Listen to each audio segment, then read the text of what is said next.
Pronto, alunos. Então, agora nós vamos fazer uma pequena revisão para que você fique preparado para fazer os exercícios que nós vamos propor logo depois, ok? Vamos lá? Revisão do século XVIII e XIX, vamos ver aí. Então, o neoclassicismo foi um estilo dominante na arte ocidental do século XVIII até aproximadamente 1830, um comecinho do século XIX. Né? E é um movimento que buscava reviver o espírito das grandes civilizações da Grécia e da Roma antiga, e ao mesmo tempo reagir ao hedonismo e à frivolidade que estavam presentes no movimento barroco e rococó. A principal fonte de inspiração para o neoclassicismo vinha das narrativas literárias, vinha da literatura, veja só, e das histórias, né? As narrativas históricas.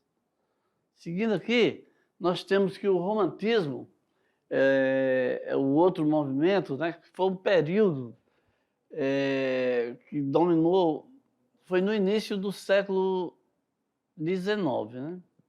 Então, nesse momento histórico, estavam acontecendo diversas mudanças políticas, sociais e culturais, que tinham ligação com os acontecimentos do fim do século XVIII. Que acontecimentos foram esses aí? Foi a Revolução Industrial, o aparecimento das máquinas. Eu até falei para vocês que isso tem um paralelo com o que está acontecendo atualmente com a Revolução tecnológica capitaneada aí pela inteligência artificial, né? Então, a criação de máquinas que solucionaram problemas técnicos de produção, geraram mudanças significativas, como a divisão do trabalho e o começo da especialização da mão de obra. E, atualmente, o que está acontecendo? Está acontecendo que algumas profissões vão sumir, outras vão surgir, vai haver mudança no mundo do trabalho, ok?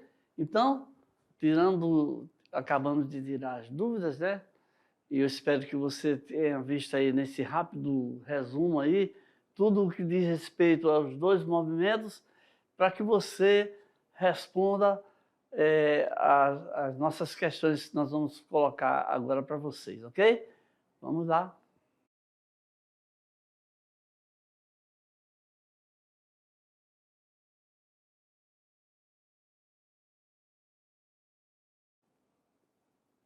Então, vamos lá então para nossos exercícios, nossas questões.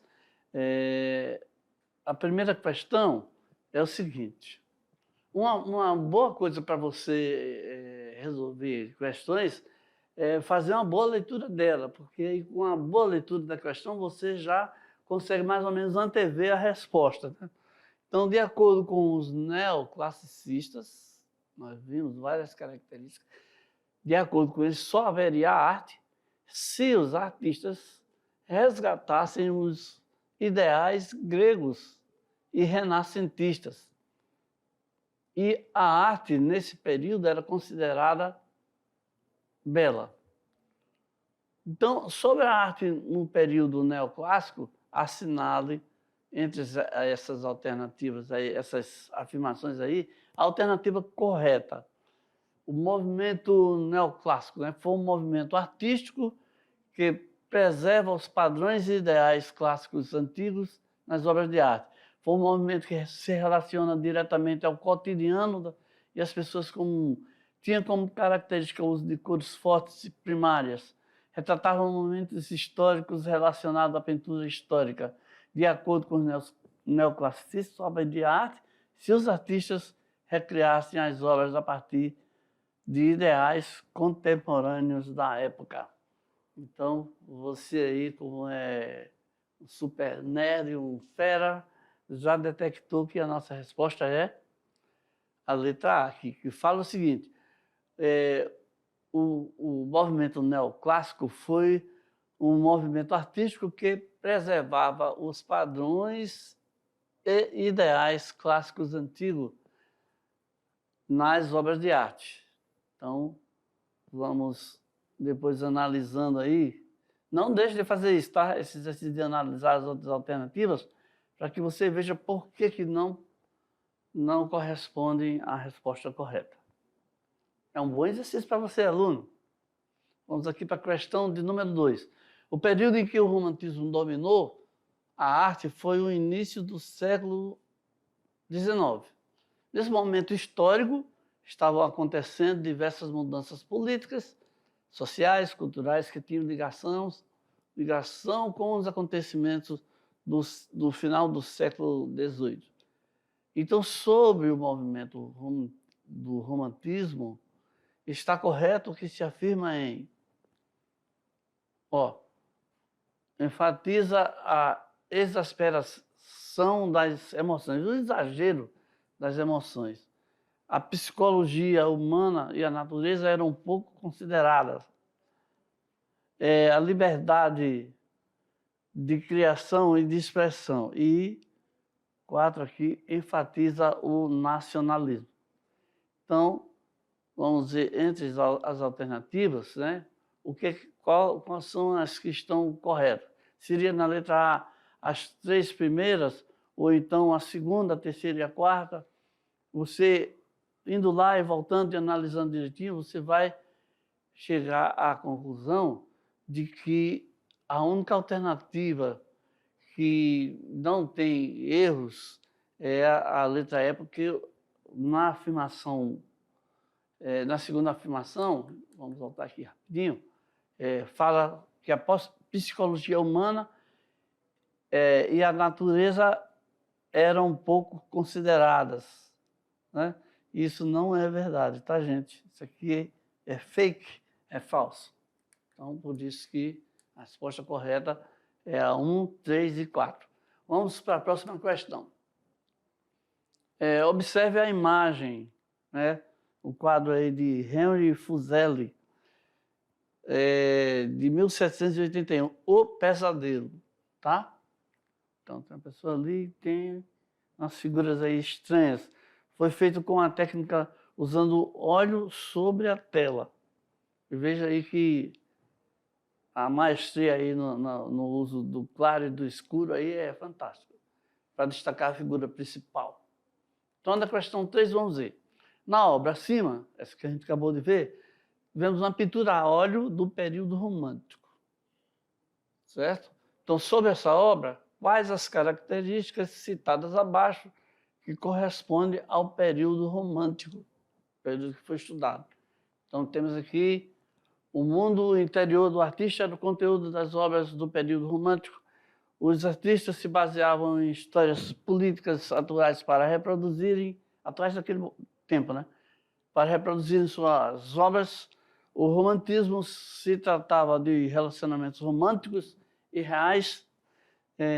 A expressividade humana não era retratada nas obras e, por último, as obras seguiam padrões e ideais clássicos. Romantismo, hein? Vamos lá.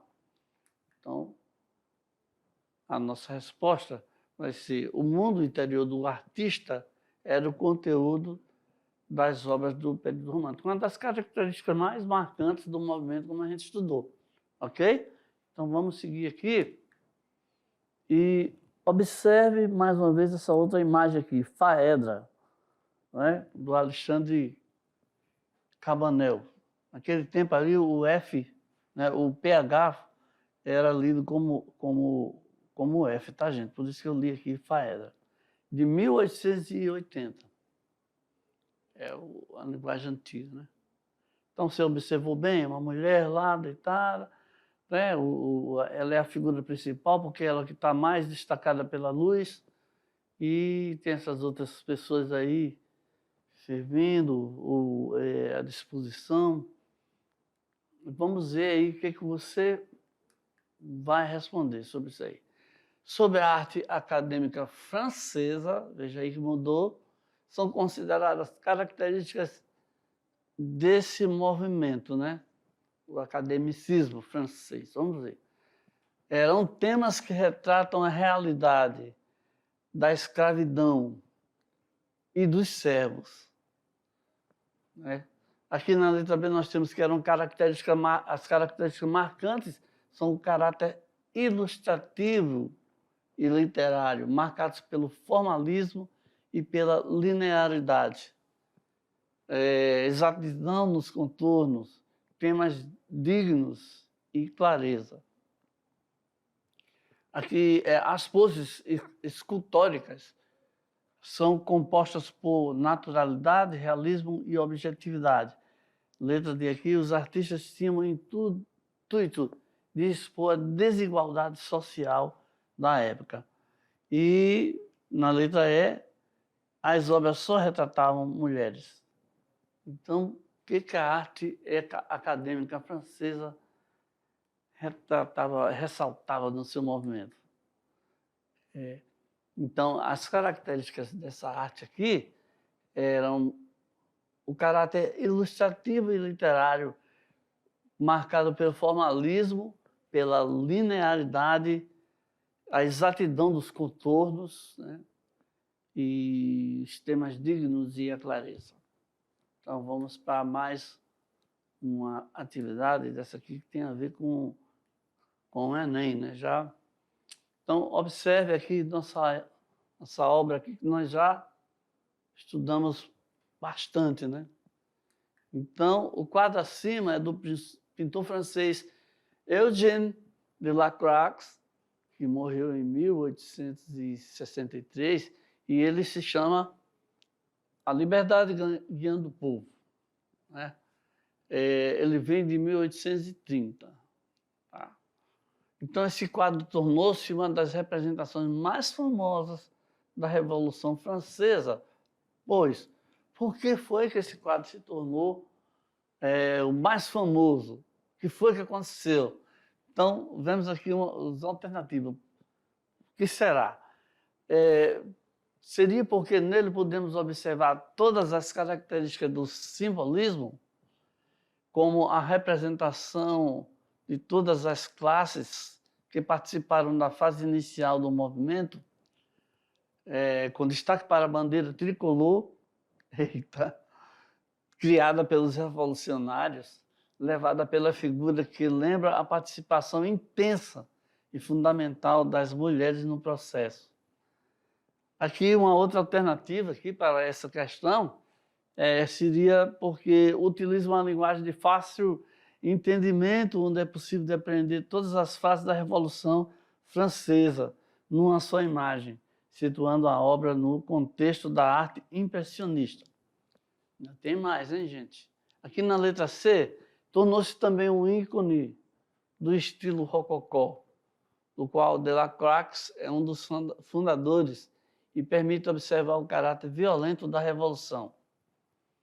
Sintetiza aqui, na letra D, com traços pertencentes ao romantismo francês, as ideias fundamentais da Revolução, representada pela bandeira revolucionária levada pela mulher, que constitui a personificação da liberdade, e pela presença de personagens que representam a burguesia e os sans-culottes, linha de frente do movimento antimonárquico contra o rei, né? E aqui, por último, na letra E, temos a presença de personagens que representam a burguesia e os sans-culottes, que eram a linha de frente do movimento contra o rei.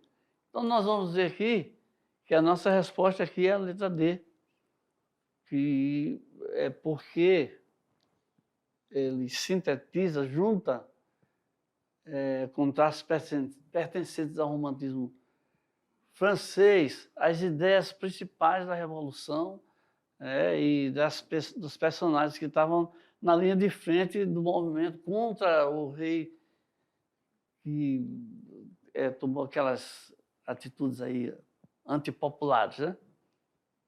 Ok? E então, terminamos aqui a nossa revisão, terminamos aqui o nosso estudo. Até a próxima aula, então.